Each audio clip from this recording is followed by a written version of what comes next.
All right. What's up, guys? Welcome back to the Fit 40 podcast, where we simplify exercise and nutrition for busy parents 40 plus so they can improve their health and feel amazing. I'm your host, Brian Fitzsimmons, and today we have an amazing guest with us. We have Dr. Christle Guevarra in the house. She has a Bachelor of Science in Chemistry with a minor in Mathematics from San Francisco State University, Master of Science in Organic Chemistry from the University of Wisconsin, and Doctor of Osteopathic Medicine from Western University of Health Sciences. She's also got a little extra in there, Certificate of Added Qualifications in Sports Medicine. She's a co-author of Bodybuilding Anatomy, production manager of RP Strength, a traveling team physician for U.S. figure skating, and she also happens to teach us fitness professionals how to integrate new technologies like semaglutide, all the GLP-1s, and AI into what we do. So I am so pumped to have Christle with us.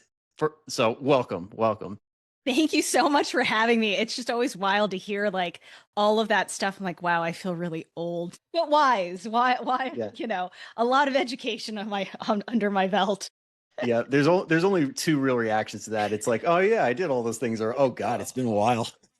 But I mean, we can go in so many different directions here because I know you've got a wealth of experience, not only in helping others, but also like as it pertains to yourself. Like you've used or are still using GLP-1s, you strength train, like we could take a lot of different roads. But before we go down that path, I got to ask you the biggest question I have on my notes here. Okay. Is AI the death of society? I don't think so. I really don't think so. I think it really is, and maybe that's just because I am married to Mike, who is way more of an optimist than I am. I do tend to be a little bit more skeptical, but I don't think it's, I don't. I really think it's there to help us. And I guess depending on where you decide to look or how you want to slice it, I can see why people would make an argument for the other, for it being the death of society. But I think it's here to help. It's here to stay. It's not going away, just like the internet. Okay. To get into the groove for this podcast, I was actually using ChatGPT right before we hopped on. And I got to say, if anybody doesn't already use it, one of the best functions is what's a better way to say this? Yes. At least 10 times a day. That's how I started. It's like it was the gateway to, all those other things like exploring ideas, just, yeah, how can I just make this not sound less blunt, or how can I make it sound nice or professional? Because man, that would take up a lot of hours of my day just trying to figure out better ways to communicate. And it just frees up my mind to go do other tasks, right? Like then thinking about like, oh, how can I be nice today? Right. So Yeah. And it's incredible for exactly that, which is like freeing up the space so you can actually focus on the right things. And I think that's, at least in the coaching space, one of those things where it's like people are scared it's going to take a coach's job away, but it's like, no, the X's and O's are taken care of. That shouldn't be the job. It's right. like that's the basic stuff that we should all know. It's just shortening the time frame for us to do it. Now we could do the real stuff. Right. Exactly. And I don't think the coaches are, more valuable now more than ever, especially with all of these medications that are coming out. It's just going to make sure that as a coach, staying on top of your game, building those relationships, with your clients is just going to be all that much more important because, yeah, you're right. The AI is a great tool for all sorts of information to kind of help you red team things, to look things up on the internet, but making that connection, a lot of people still value that human connection. And so, if you know how to talk to people, like just and relate to them like a human to human, give them a human to human experience, I think, you're still going to be, in demand. Absolutely. And when it comes to the GLP-1s, I know that that's becoming such a very common thing now. Like I honestly would be hard pressed to find a coach now who doesn't at least have maybe 25% of their roster of people that happen to be on semaglutide or tirzepatide or any of the other variations. I don't even know. I know there's a new one right around the corner, but have you heard of anything when it comes to what's like down the bend, like what's coming up? Oh, yeah, briefly. I kind of heard murmurings of it and I kept wanting to like do deep dives into it. Just haven't. Again, I wish I had like a clone of myself to just kind of do all of that for me. They just reported there's the amylin pathway that's also being explored. And then also when they take like a GLP-1 agonist and mix it in with, I forget the monoclonal antibody, or at least that's what it looks like, based off of like the name, like things ending in mab. You think, so if I misspeak, my apologies in advance, where people are not only losing fat, but they're also either retaining muscle mass or being able to build muscle mass even at maintenance. So the idea of, having to really work hard, like, a lot of people see this like building muscle, losing fat thing as this sort of moral, like, I've earned this. We're going to have to redefine what earned means, especially with these new drugs coming down the pipeline. I mean, they're in phase 2 and phase 3 trials now. So I know that that was a huge question that a lot of people asked me was, can I mix, in theory, if somebody was on TRT or like anabolics and then took a GLP-1, could you just really easily maintain muscle mass while losing fat? It's GLP-1s do a lot. And in theory, yeah, somebody could do that. I know a lot of bodybuilders who, take advantage of this because a lot of them are in untested federations where they're able to use both to achieve, that stage lean physique.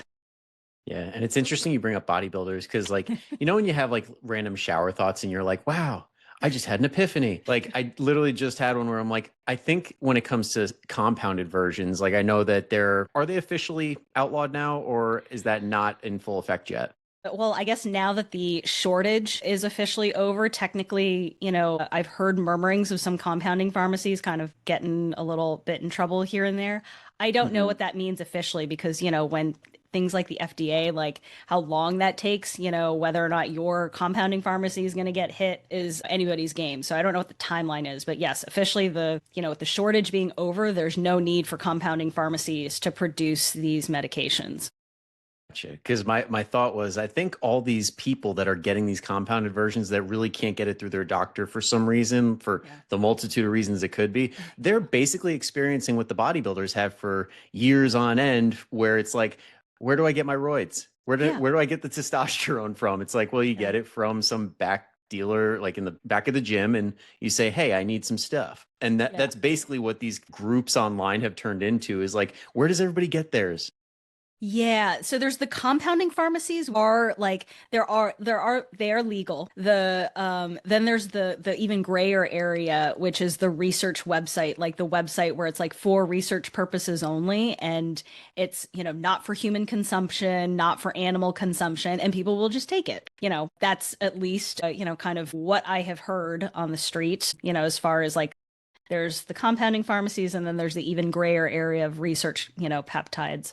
So I tried to look into the legalities of compounding pharmacies, because some do prescribe testosterone, some do prescribe, anabolics, and, it's all differing shades of gray.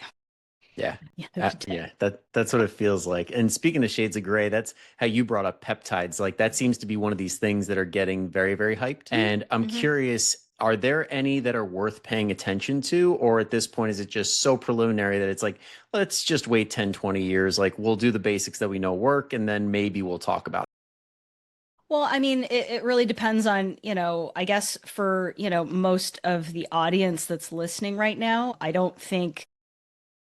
think they work. I just don't think as far as like the basics go, you really can't, you got to work on the big rocks first before thinking about, this peptide or that peptide because they do have their time and their place, but also like, are you somebody who can count, manage your calories? Are you somebody who can, manage your training volume, who can manage your recovery and your fatigue levels?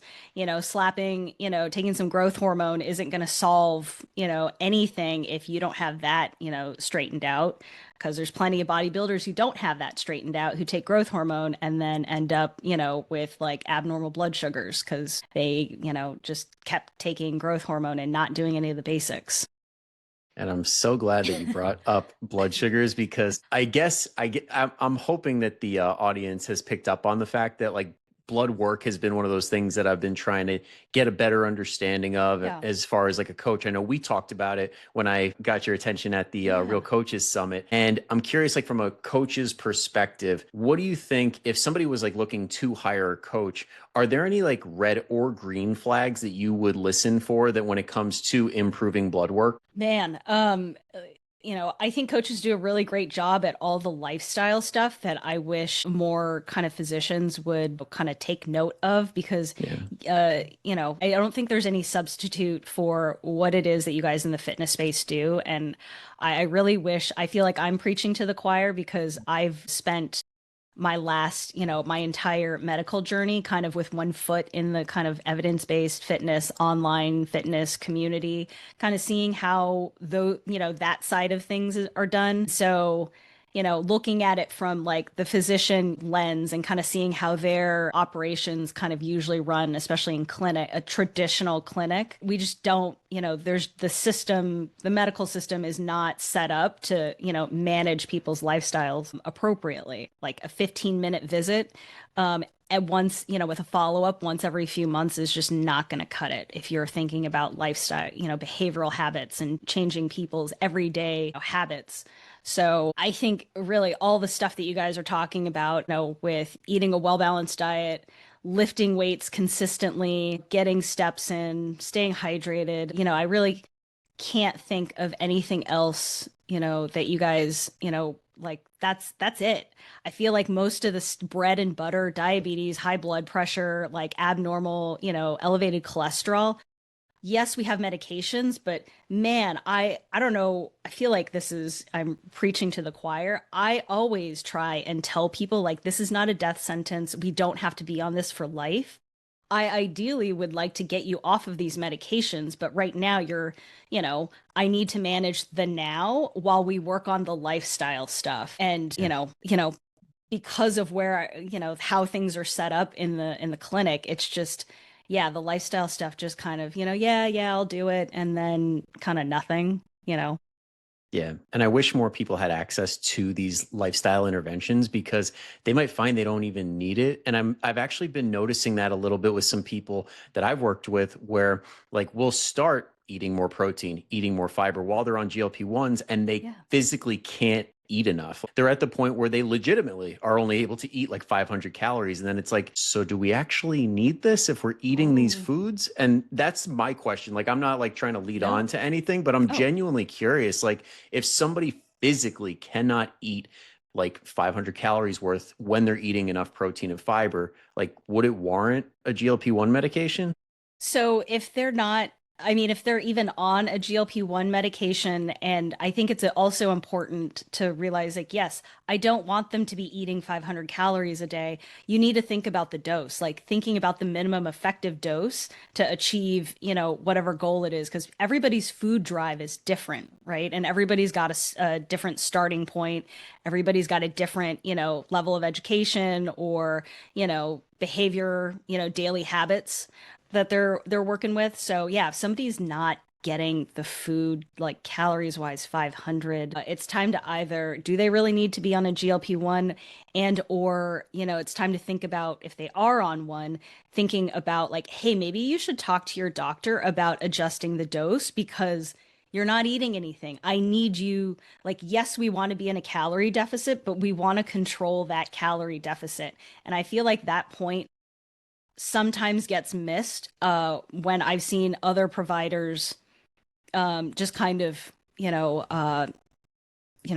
prescribing these medications. It's just sort of like, here, you're losing some weight. That's great. We'll see you in a month or 2 months, for your next check-in. We'll check your scale weight and, we'll ramp up the dose. And I'm like, no, no, no, no, no, no, no, no, no, no. This is a patience that I have that I kind of monitor stuff. Yes, there are different levels to this, but for somebody who has a lot of weight to lose and is still working on that stuff, a weekly call, 15 minutes, checking in, making sure that they're getting to the gym.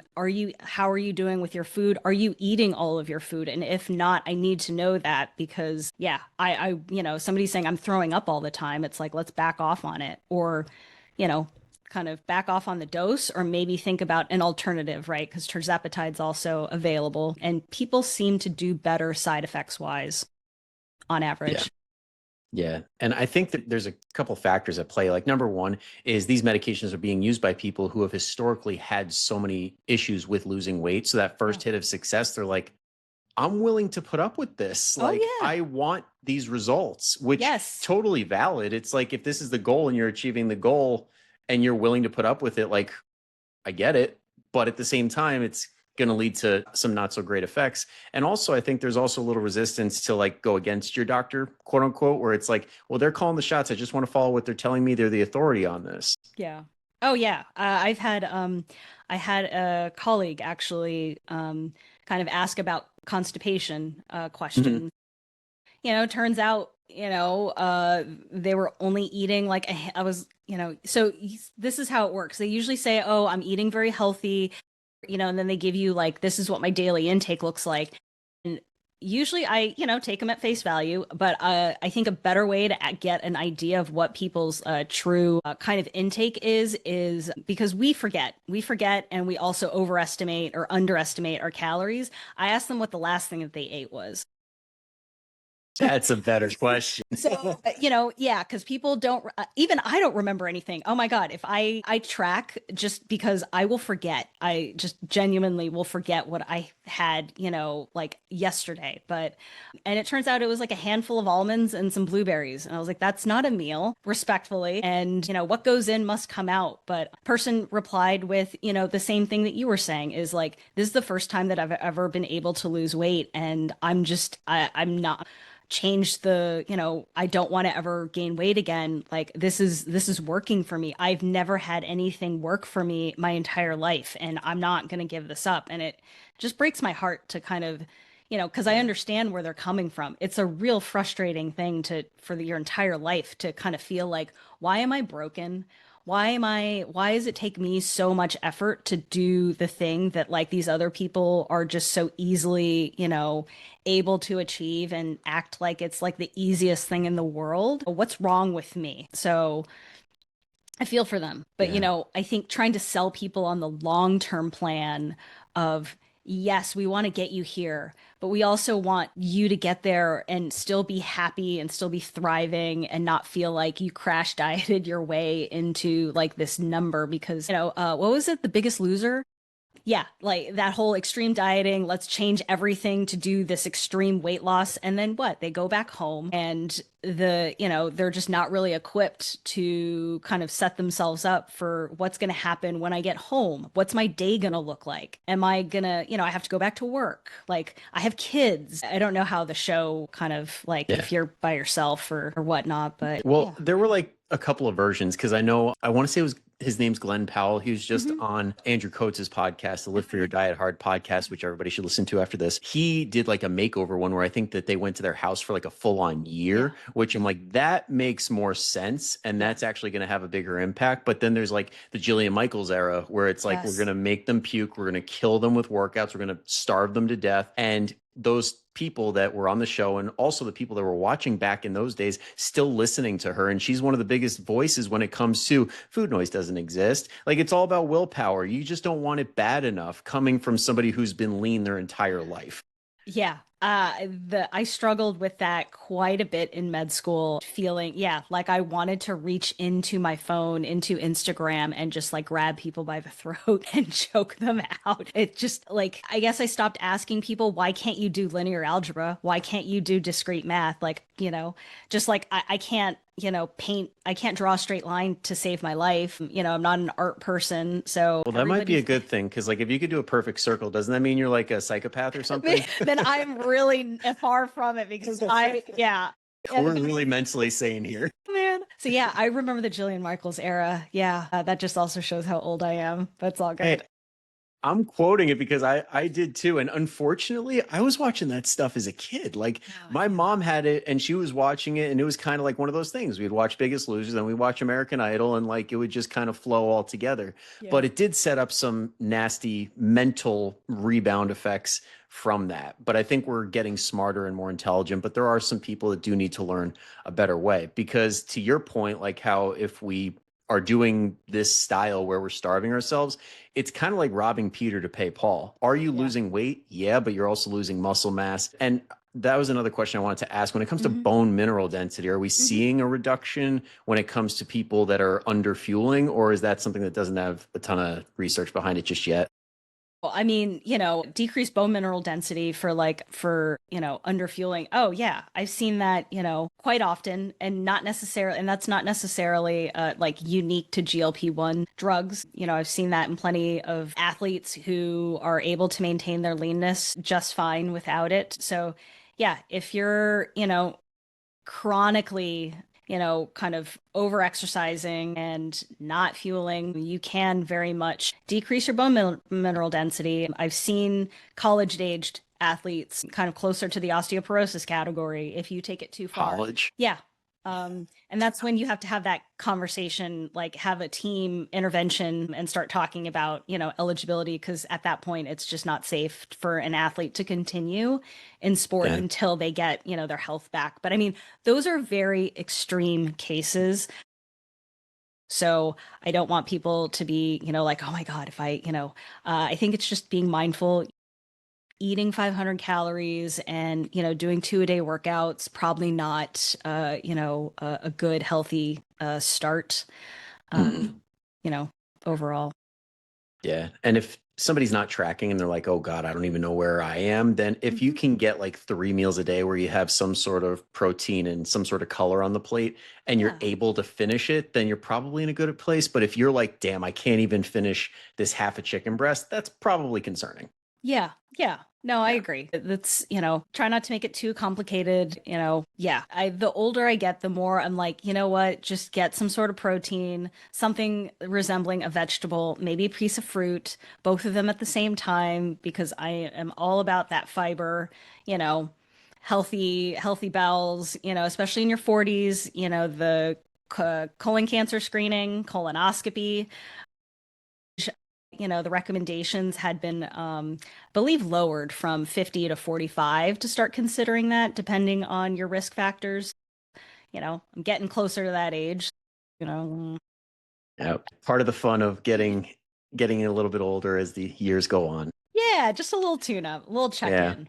I'm glad you brought up fiber too, because I know I mentioned protein and color, and I teach a system called PFC, which is protein, fiber, color. Like basically just getting people out of the headspace of we got to avoid carbs. Carbs are the devil. Yeah. It's like they're not really if they have fiber in them. Yeah.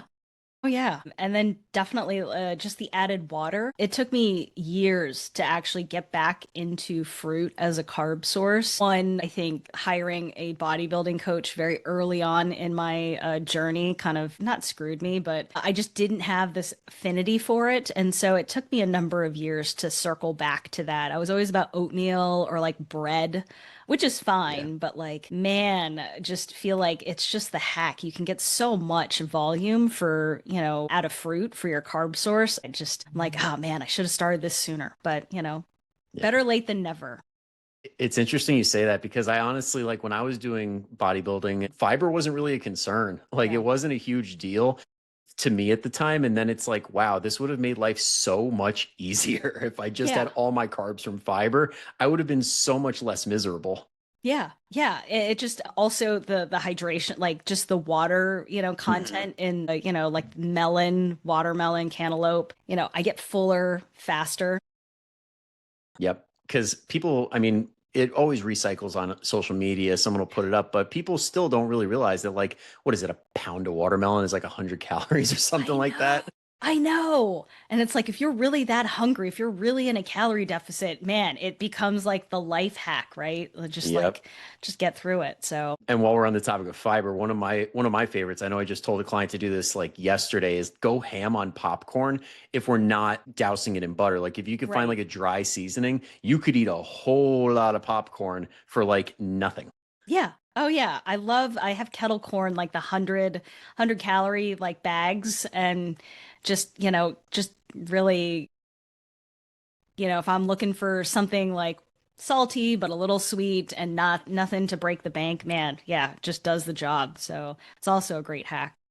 Absolutely. Now to circle back a little bit, because I know we Yeah. brought up bone mineral density and Yeah. muscle and everything. And one of the best things you can do is to strength train because, Hmm. like, let's be honest, like if somebody listening right now has a mom or a dad who like broke a hip and they're living in the exact same place they live, maybe it doesn't have a whole lot of sunlight, and maybe they live the same lifestyle that their parents did, and they're kind of right up that alley, and now they're on a GLP-1 escalating the degradation of that bone mineral density. What can they do to flip that and be like, you know what? I'm going to get stronger. I'm going to get some thicker bones. I'm going to be more resilient and healthier metabolically as this goes on. Like, what would you say to do? For those individuals, I would definitely just, depending on where they are, because when I think about the elderly, I think of two people. I think of people who are already at a place where like getting out of the chair is difficult.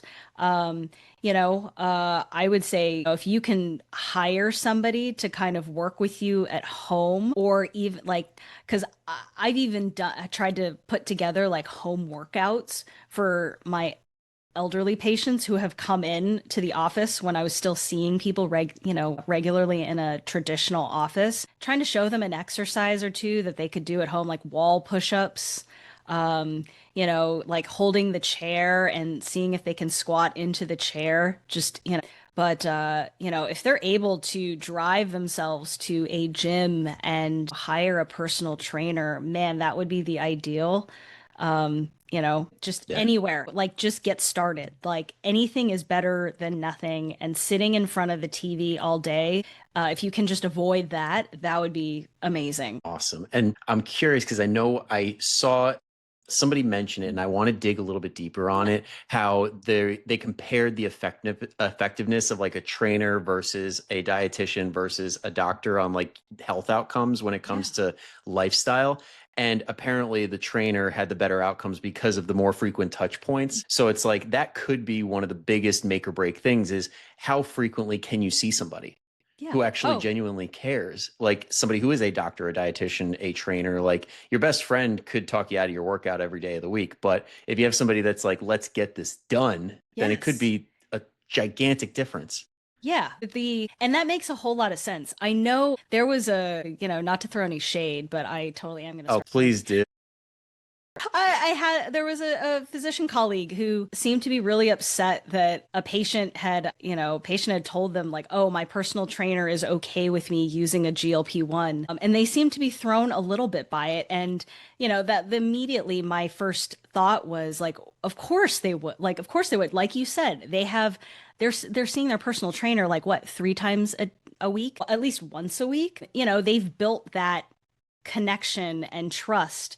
So of course they are interested in what, the trainer has to say. Sure, the trainer, might have an opinion on it. They may, yeah, no, they're not a doctor, but I understand and I fully understand that they have this relationship and that a lot of times the doctors just can't establish as much just because they're just not in their patients' faces like often enough to continue having ongoing conversations. So yeah, I'm not surprised by that study where a lot, there's, more touch points kind of lead to better outcomes or suggested that it should lead to better outcomes.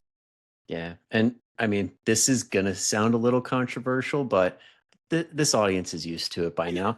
I was going to say, like, being a coach that like signifies, because there are people that literally will go out of their way and say, I am GLP-1 friendly. And to me, that kind of sounds like labeling your business as like LGBTQ friendly. And you're just like, you should be like, you Yeah. should like, why are we discriminating against people and for any reason whatsoever?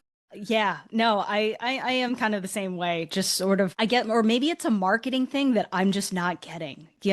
I hope it's a marketing thing. I genuinely hope there's not people looking at like these, like, for example, like the LGBTQ friendly button and being like, nope. Nope, can't, like, oh, this person doesn't have the button to, on, or like, Yeah, therefore, yeah, doesn't matter who you are. Yeah, I'm gonna, whether you're a high professional athlete or you're somebody's grandmother, my philosophy is like, I'm gonna try and do what's right no matter what. And nobody gets really special treatment, you know, no matter who they are.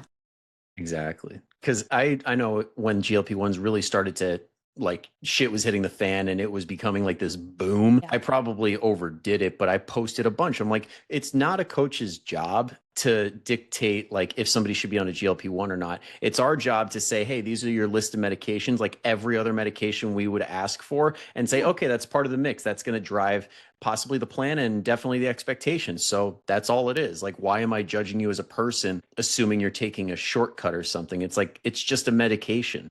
Right. Right.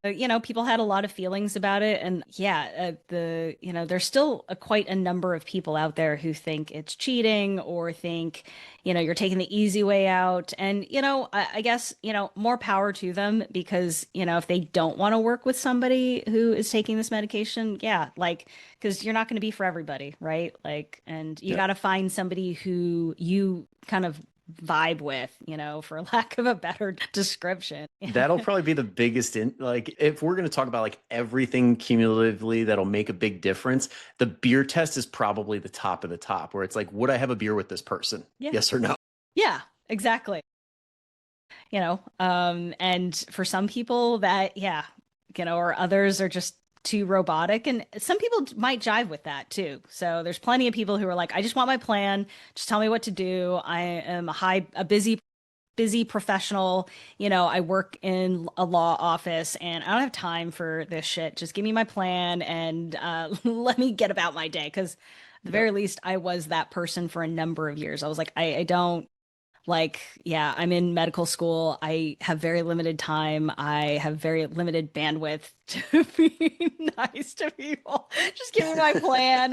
Just give me my plan. I'll fill it out. Like, The job will get done. Just leave me alone. It's interesting you bring that up because I was on Facebook yesterday and I saw John Goodman posted about something. He's like, I'm very much that type of person where it's like, I will not do my weekly check-in, but I will get the job done. And some people just function that way. And it's so weird when like coaches will get their panties in a bunch where it's like, you didn't submit your check-in. You don't want this bad enough. But it's like, I know I used to be that way, but then like a monthly call rolls around where like we update the metrics and everything. And I'm like, I mean, I know there's that 80% rule where you got to be 80% to see the results, but I'm like, you were like 40, 50% and you're getting really good results. So I'm not fighting it. Like, and at the end of the day, is the client like feeling all right? Like, I feel like I'm making some progress. I feel like I'm getting a lot more out of these like monthly check-ins. Like, I just don't have time for these weekly, like, email updates or Google form, whatever. Yeah. It's more so, I would venture to say it's mostly, at least in my case, it's mostly insecurity as a coach where you're like, am I giving them enough? Am I giving them enough? Am I justifying my price? And you're just like, people just want results. That's the end of the day. And when we're talking about results, I know one of the best places for people to go, especially if they don't have access to a trainer, are like the apps that are out there. So for example, RP hypertrophy app.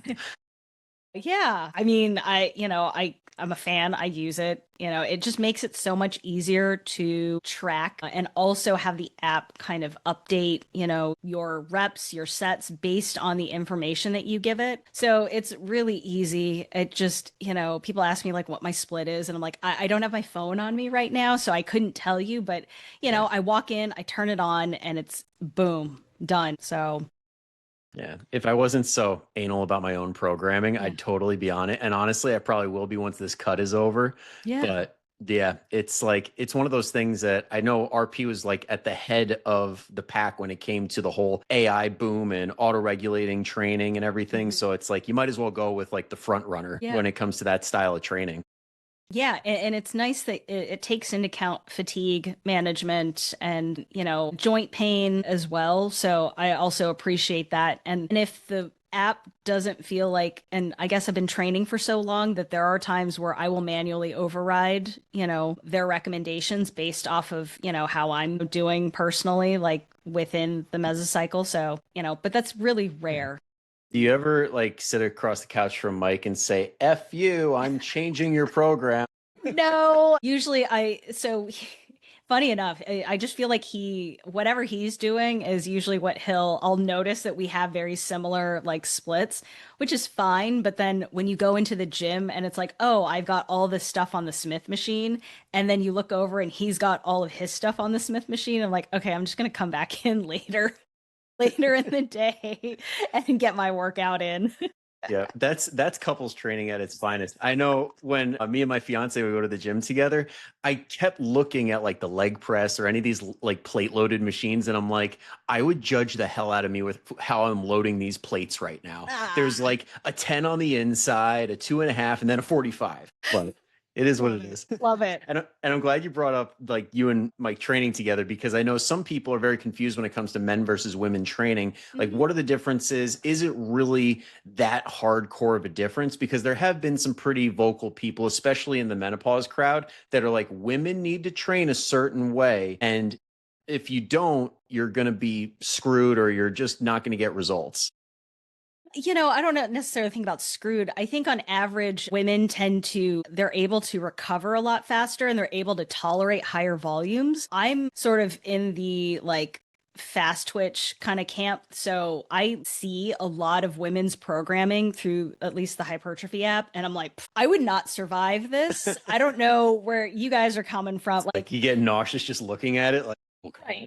Like I can do that for my upper body. I can do that for my delts. My delts, I can train them every single day and just beat them, up and they'll be back, for more. But for legs and glutes, I just personally tolerate much lower volumes. But, yeah. So on average, women can train just like men, but just, yeah, usually on average, their volumes, tend to be a little bit higher and they're able to, recover a little bit faster than men do.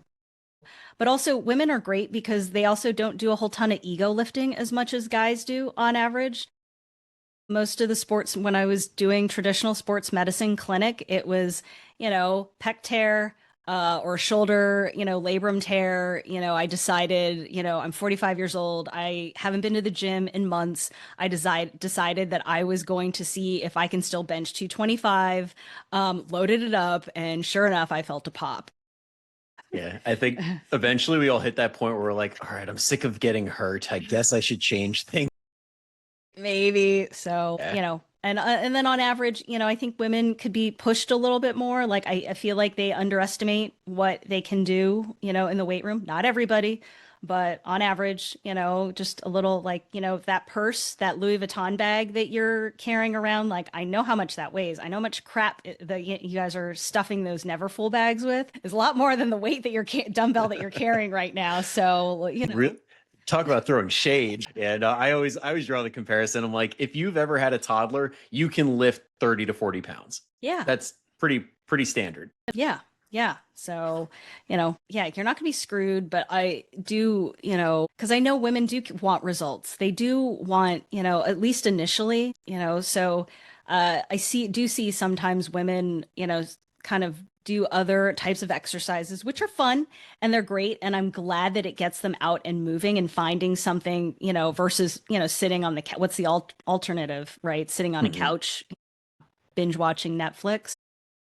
But then on the other hand, I see some people, doing those other types of exercises and just you're not challenging your muscles. And then you see, are expressing frustration because you're not getting the results you want. Then we have to have a serious conversation of like, hey, like we need to rethink your programming if you really want these types of results, right? Because a lot of people want some sort of shapely muscle kind of, physique, which means building some muscle and losing some fat. Probably not all at the same time. And if you are, you're probably Yeah. a newbie. And, those gains last quite a bit. So, Yeah. I was going to say, take full advantage of those yeah. newbie gains. A lot of people I work with fall into that camp. Oh, I so legitimately saw somebody that it like going by the numbers, we do the Navy method. So there is a bit of margin for error, mhm. but like it legitimately said, like put on like 10 to 15 pounds of muscle and lost about 30 pounds of body fat within the first 12 weeks. And I'm just Yeah. like, how awesome would that be at this stage of the game? Right, right. I have a patient who hasn't really on the scale, hasn't really dropped a whole lot, but then you look at the pictures and all of her coworkers are like, how much weight did you lose? How much weight did you lose? And she's like, only 12 pounds. But like the body composition thing is wild because she started lifting weights kind of pushing herself in the gym, like the quads are starting to like little peek out a little bit here and there, like the arms are starting to, the biceps are starting to, grow, and it's just a really awesome thing to see. And she, Yeah. it's just, yeah, they're like, oh, there's got to be some miracle to it. It's like, no, it's just, body I composition. I think the miracle is mastering your mindset around the whole thing. Because when you can do that, all of a sudden everything starts to make sense and you're not like ready to jump off a cliff every time that the scale spikes. Right. It's, yeah. And, might also be another controversial take too, but I think working on the mindset and getting comfortable with that, getting comfortable with the scale, not letting the scale sort of dictate your mood, and understanding that fluctuations are entirely normal and you need to look at like the overall trend over weeks as far as your weight goes. Man, I feel like that's such a huge positive benefit. Not everybody is in that part of their journey. I just see a lot of people are like, I avoid the scale because I can't, like can't do it. I would challenge people to, at some point, maybe thinking about, kind of coming from a place of understanding, if it's possible. I know Yeah. for some, it's going to be a tough road and some may never get to that point and be okay with it. Yeah, So, and this might be controversial because I know a lot of people in the fitness space are very tied to like the way that they tell people to do certain things. mhm. But for me, for my clients, we weigh in on the first of the month. Cue the music, first of the month, and then everybody's doing Yes. everybody's Yes. doing their measurements, their weigh-ins, and that's enough for a lot of people where it's like Yeah. I don't have to think about this for Yeah. 29 days. I Yeah. just got to lock in on the habits that actually get the results. And then if we do have a weird one, it's like, okay, then we could say, why don't you get 2, 3 more times just to see? And usually whatever your lowest is on everything is usually the Yeah. most accurate because you're not having any inflammation, water retention, all that good Yeah. stuff that could get in the way. Yeah. And that's it's a completely different way of doing it. But also, like, I think also just having that mindset of like, not coming from a place of like, oh, we just do this on the first of the month and not necessarily, I only weigh once a month because I'm scared of stepping on the scale are two very different things, right? Exactly. Exactly. It really, I think the intention behind a lot of things is the most important thing that we need to focus on that no one really talks about enough. Everybody gets so focused on the method. Like you Hmm. see a lot of dietitians or nutritionists like saying tracking your calories is like an eating disorder or Yeah. disordered eating. And you're like, but what's the intention behind it? Or if you're tracking your calories because you're definitely afraid of going past a certain amount, Right. yeah, Yeah. valid. But if you're like, I want some awareness and I want to make changes based on these numbers so I can live a healthier lifestyle, I'd say that's the total opposite.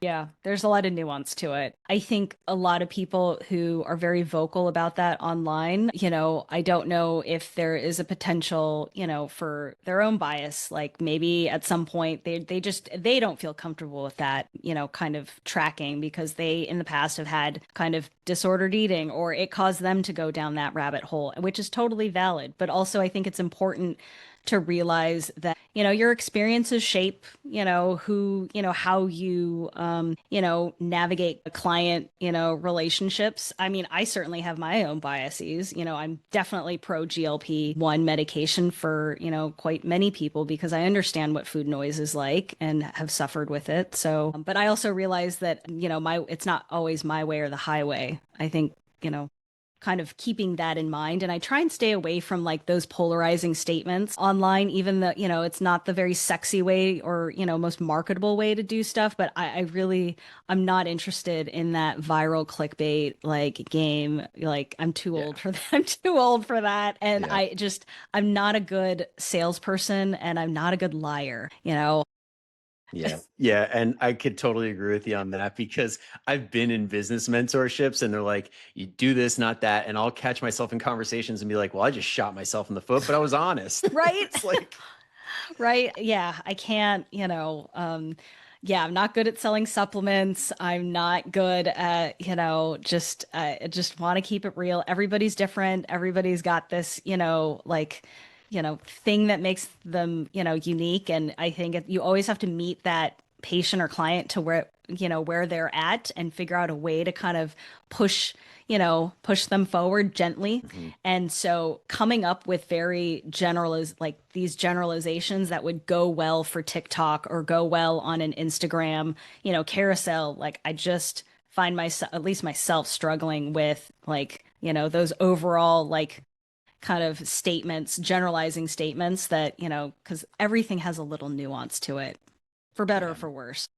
Exactly. And that's why I love platforms like this where we could actually chat about it and talk it out, which most people get the best information from. So it's almost like if you want to be entertained, go to Instagram, go to TikTok. And if it sparks an idea of like, I want to learn more about this, then go learn off the app, but don't take it at face value. And if you want to learn, come to a podcast or a long form YouTube video or like dig into the literature and get an understanding, but don't just take these. I would say it's almost a red flag at this point to have millions of followers or hundreds of thousands of followers if you're a nutrition or fitness account. Almost. A red flag. Maybe yellow flag. If we're like getting technical here, I'd give it a yellow flag because there are some, I know off the top of my head, I can think of some great accounts, but on the whole, I would say most are yellow flags. It definitely makes me do a double take. Like, is there a supplement? Is there a lot of people have books that are out. So, which is totally fine. Like, I get it. But, yeah, a million for, well, yeah, I'm not quite sure about that. I'll have to get back to you on that one. Yeah. I want to go look. I'll put something out there and be like 50-50 chance that's bullshit. I'm going to go look that up now. It probably should be reverse, but that's the way it goes. Right. Yeah. Also, at least it'll get me looking to see what kind of engagement they have and what kind of posts that they have very quickly.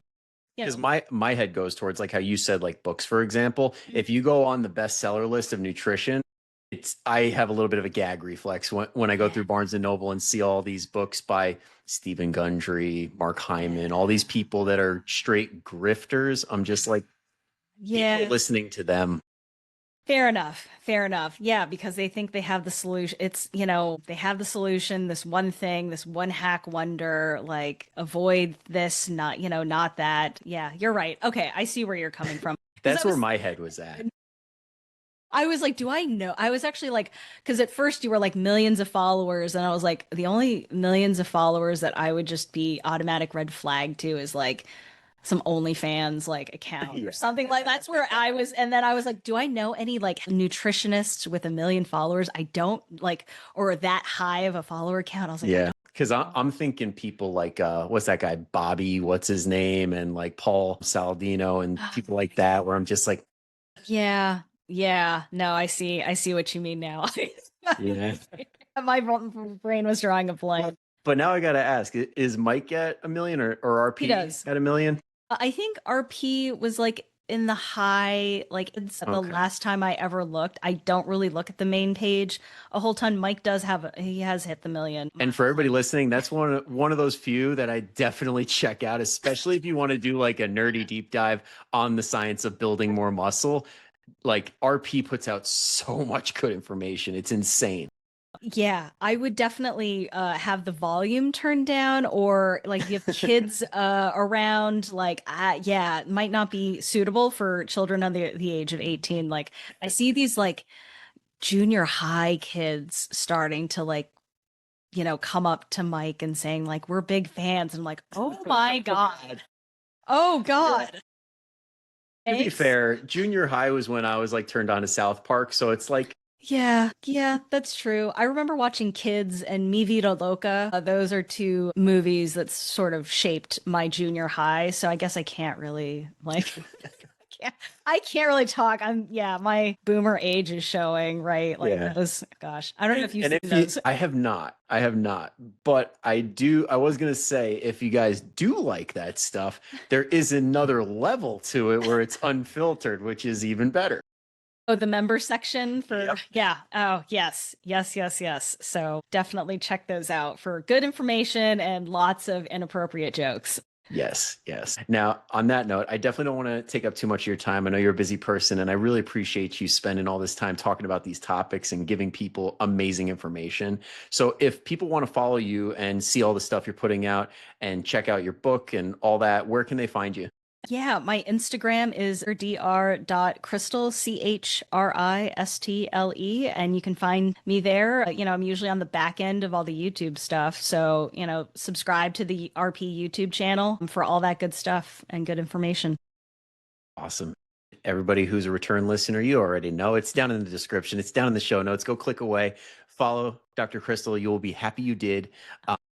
And along with that, if you guys at any point heard something that really resonated where you're like, I got a friend or a coworker or a family member that needs to hear that, go ahead and send it their way. They'll be thankful you did, and so will we. All right. So thank you guys for making it all the way through. I will see you next time. But until then, go kick some ass. Bye-bye. Bye.